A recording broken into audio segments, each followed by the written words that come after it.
Magandang hapon, sir. Gusto ko pong ipakilala ang aking mga kagrupo. Ako nga pala si Denver Davin from 10 Diamond. Ako nga pala si Josa Bautista from 10 Diamond.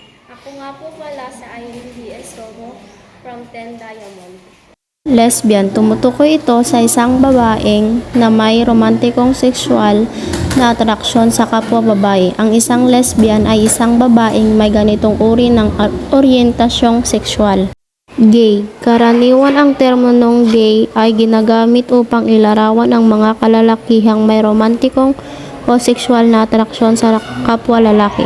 Subalit maaari rin itong gamitin bilang isang pangkahalatang termino para sa mga taong may parehong kasarian na oryentasyong sexual na tulad ng parehong mga lalaki at babae na may ganoong atraksyon.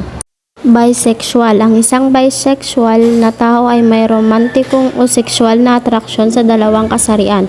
Sa lalaki at babae, hindi nangangahulugang pantay ang atraksyon sa parehong kasarian, ngunit ang isang bisexual ay maaaring magkaroon ng interes sa parehong kasarian.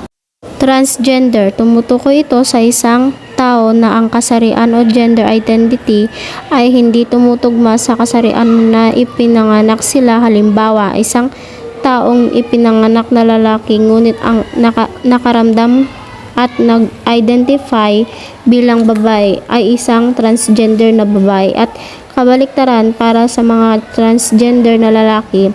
Ang transgender ay tumutukoy sa pagkakakilanlan ng kasarian at hindi sa sexual na oryentasyon.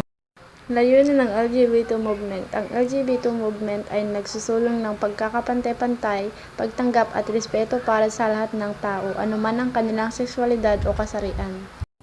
Iba pang mga layunin ng LGBT movement: pagkakapantay-pantay sa karapatan, pagkakaroon ng pantay sa karapatan sa kasal, pagpapamilya, trabaho, edukasyon at kalayaan mula sa diskriminasyon. Proteksyon laban sa diskriminasyon, pag-alis ng diskriminasyon batay sa sexualidad o kasarian, kabilang na ang homophobia at transphobia. Pagpapataas ng kamalayan, edukasyon sa lipunan tungkol sa pagkakaiba-iba ng kasarian at sexualidad upang mabawasan ang stigma at maling paniniwala. Pinagmulan ng LGBT. Ang LGBT ay nabuo upang bigyan pangalan ang mga tao na hindi sumusunod sa tradisyonal na konsepto ng kasarian at sexualidad. Binuo ito noong huling bahagi ng ika-20 siglo bilang kapalit ng mga negatibong termino na ginagamit sa nakaraan.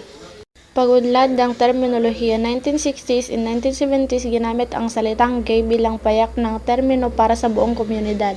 1980s and 1990s lumaganap ang LGBT bilang mas inklusibong akronim na kinikilala rin ang lesbian, bisexual at transgender na mga individual.